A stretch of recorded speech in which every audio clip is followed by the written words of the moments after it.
आज हम लोग श्री रामचरितमानस के 9वें दोहे तथा उसके ऊपर की चौपाइयों का अध्ययन करेंगे।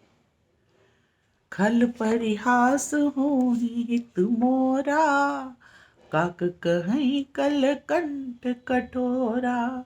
हंसहि बगदाधुर चातकहि, हंसहि मलिन कल बिमल बत कही। कबित रसिक न राम पद नेहु, तिन कह सुखद हास रस एहु। भाषा भनित भोरी मति मोरी, हंसी बेजोग हंसे नहीं कोरी। तुलसीदास बाबा कहते हैं कि मेरी ये जो रचना है ये दुष्ट प्रकृति के मनुष्यों को अच्छी नहीं लगेगी। दुष्ट प्रकृति के मनुष्यों में भक्ति नहीं होती है, तो जो अभक्त हैं, जो दुष्ट प्रकृति के हैं, उनको यह रसहीन लगेगी। इसलिए वो इस कविता को पढ़ के मेरा उपहास परिहास करेंगे। किंतु इसमें भी एक तरह से हित ही है कि कम से कम इसी प्रकार कुछ देर उन लोगों को आनंद तो मिलेगा जो हंसी कर उड़ाएंगे, उपहास करेंगे, तो कुछ देर के लिए आनंदित तो हो जाएंगे। जैसे बगुला जो है वो हंस की हंसी उड़ाए और कहे कि भाई हंस तो खाली मानसरोवर से मोती चुगता है और मैं तो भाई कुछ भी खा के पेट वेट भर लेता हूँ अपना। और यह कह के वो बगुला जो है हंस की अगर हंसी उड़ाता है, तो बगुले का जो नीर क्षीर विवेक है, वो दूध और पानी को जो अलग अलग करने का उसका गुण है, बगुला उसे नहीं देखता। जो गुण बगुले के पास नहीं, किंतु हंसी उड़ा देता है। इसी प्रकार दादुर मेढक मेढक जो है वो बरसाती पानी पीता है, कीड़े मकोड़े खाता है। किंतु चातक, जैसे मेढक चातक की हंसी उड़ाए, कि भाई ये तो मुंह खोले स्वाति नक्षत्र का इंतजार करते रहते हैं, पिएंगे तो स्वाति का ही पानी पिएंगे। भाई हम अपना सीधे साधे आदमी बरसात का ही पानी पी लेते हैं। जिस प्रकार मेढक चातक की हंसी उड़ाए, बगुला हंस की हंसी उड़ाए, इसी प्रकार जो मलिन बुद्धि लोग हैं वो इस भक्ति परक भक्ति और राम कथा से के रस से निबद्ध रामचरितमानस का के मेरे काव्य की हंसी उड़ाएंगे और मलिन खल बिमल बत कही इस प्रकार से हास्य करेंगे मेरा। कवित रसिक न राम पद नेहु, और जो कविता के रसिक नहीं हैं, जिनको कविता अच्छा ही नहीं लगता है और राम पद के रसिक नहीं है, जिनको राम भक्ति नहीं अच्छी लगती है, सांसारिकता जिन्हें पसंद है, वो लोग तिनकह सुखद हास रस एहु, उनके लिए भी ये मेरी काव्य रचना महाकाव्य जो है वह सुख देने वाला हास्य रस का काव्य बन जाएगा। लेकिन कम से कम इतने मलिन बुद्धि के और राम विमुख लोग किसी प्रकार हंस तो लेंगे थोड़ी देर, इसमें भी फायदा ही है, ऐसा तुलसी बाबा कहते हैं। प्रभु पद प्रीति न समुझनी की, तिन्हि कथा सुन लागै फीकी। जिनको न तो भगवान के चरणों में प्रीति है और न उनकी समझ जो है प्रबुद्ध है, तो उनको जो है ये हमारी रामचरितमानस महाकाव्य अच्छा नहीं लगेगा, ऐसा तुलसीदास जी कहते हैं।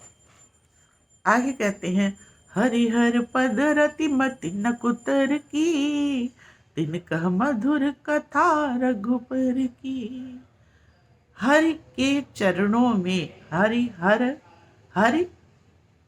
हर मतलब विष्णु जी और राम, विष्णु जी और शिव जी, दोनों के ही पद में जिसको प्रीति नहीं है, उसको यह सब बातें हमारी जैसे कोई कुतर्क करे इस प्रकार लगेंगी। और जिनको हरि के चरणों में शिव के चरणों में, राम के चरणों में परम प्रीति है।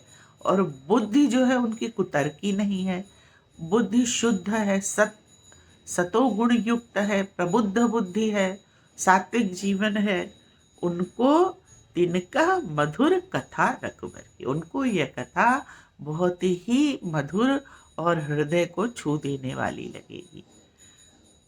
राम भगत भूषित जिय जानी, सुनहि सुजन सराहहि बानी।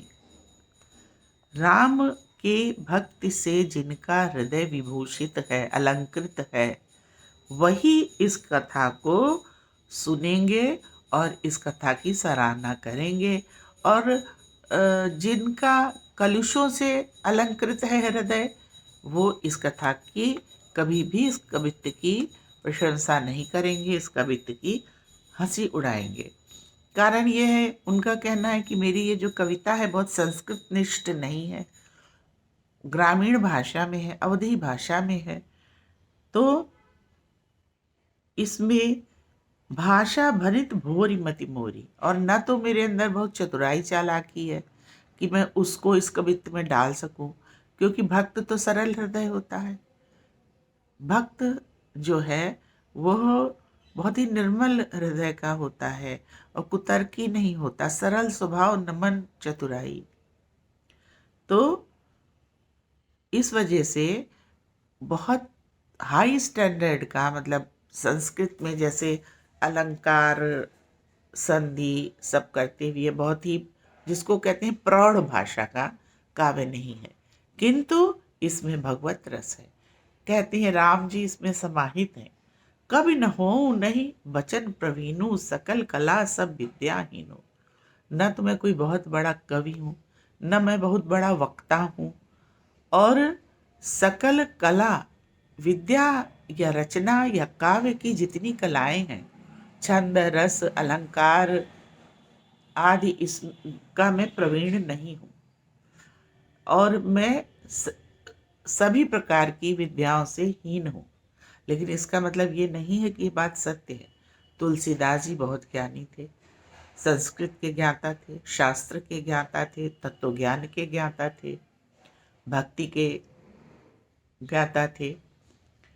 लेकिन ये उनकी अभिमान, अहंकार, विहीनता है कि वो कह रहे हैं कि मेरे अंदर किसी भी प्रकार का ज्ञान नहीं है। ये उनकी महानता है और उनकी विनम्रता है।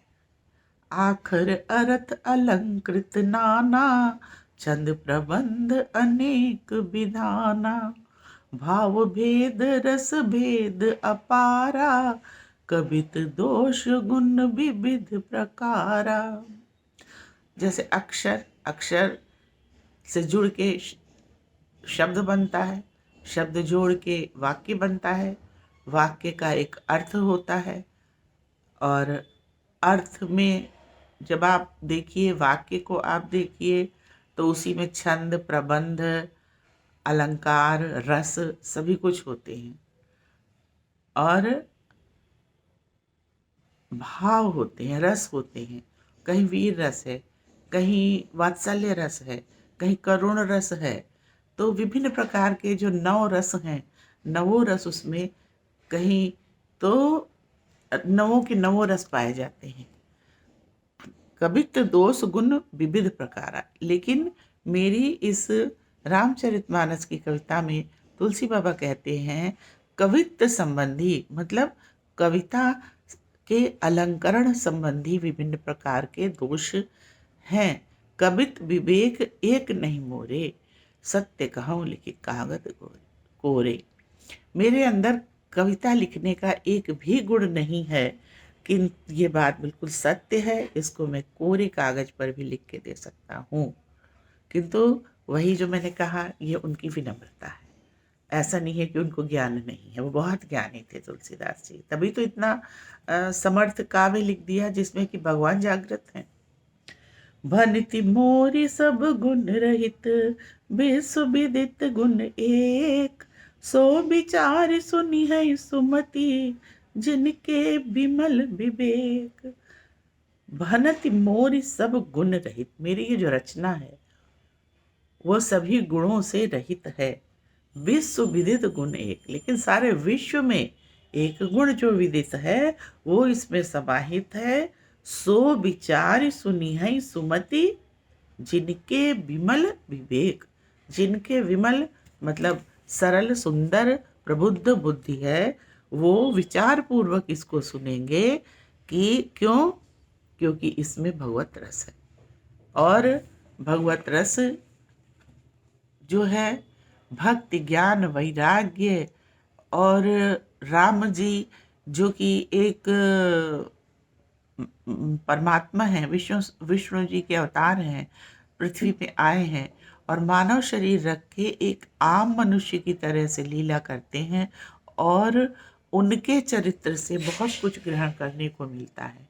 वही सब तुलसीदास बाबा ने यहाँ पर वर्णन किया है कि और जो प्रबुद्ध लोग हैं मानसिक रूप से, उन्हीं को यह काव्य अच्छा लगेगा। धन्यवाद।